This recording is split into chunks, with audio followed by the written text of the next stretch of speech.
With me is Latvia's Foreign Minister. So, welcome to WION. During your visit, what will be the key focus areas? What will be the conversations here in Delhi? The main conversation is that countries that have similar values need to work together. The world is becoming more dangerous, more complex. We're seeing war and conflict growing around the world. Latvia, India, European Union in India, we share the same basic values. We're democracies. We believe in the international law, and international law must be upheld. And there are challenges to this. We see Russia fighting in Ukraine, violating an international border.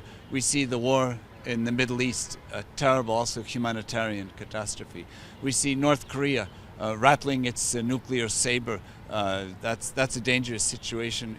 It's a little unclear also China's intentions towards Taiwan, and also that creates tensions as well. And as these tensions are growing, we need to find a way to diffuse, to bring the temperature back down, and to make sure that the international order holds. India, as the major player in the Indo-Pacific, and the European Union, I think we have a natural need to work together because we share these same basic common values. So, coming to the bilateral aspect, I believe that the hopes are that there will be soon an Indian mission in your country, and an announcement was made. So, if you can give us the progress about it. Yes, we're very happy. We have a Latvian mission here in New Delhi for quite a number of years. And just this month, the Indian government took a decision and has contacted also my government that they want to open a permanent representation in Latvia, in Riga. So this is a very, very good step. We already have good relations, but of course having an embassy in each other's country, that will facilitate that even further. What kind of engagement do you see in terms of people-to-people relationship and investment in between the two countries, India and Latvia?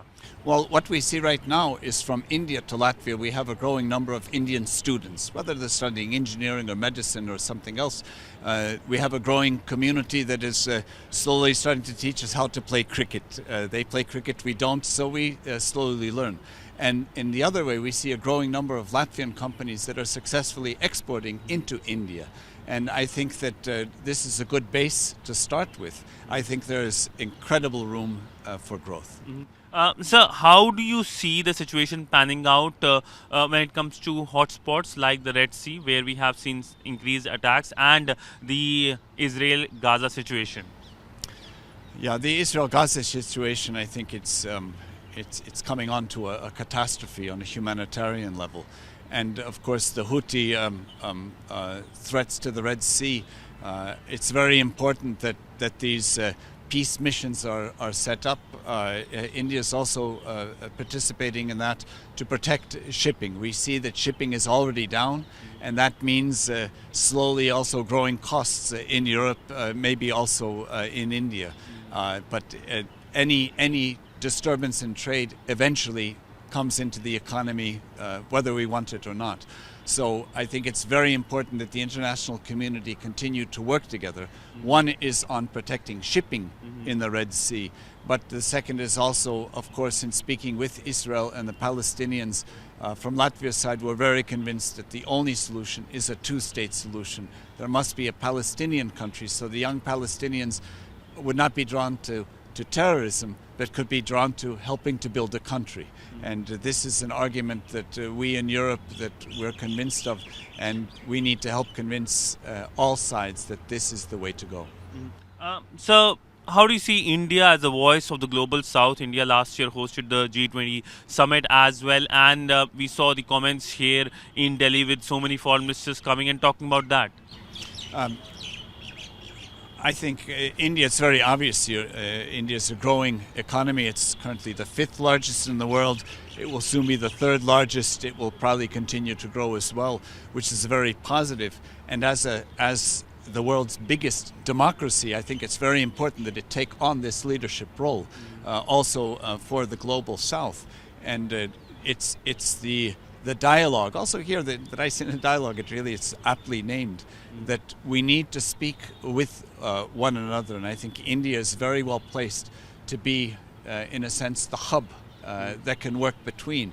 But the connection with Europe is through its values, and this is what we need also to strengthen, because when there's uncertainty in the world, we sort of fall back on the basics, and the basics are: will international law be upheld or not? And if international law is not upheld in one area, then it starts to crumble, and that threatens Europe, it threatens India's development as well.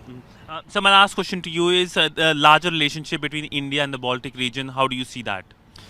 Growing. The interest from the Baltics in India is growing, and the interest from India in the Baltics is growing. So I see this as a very positive way.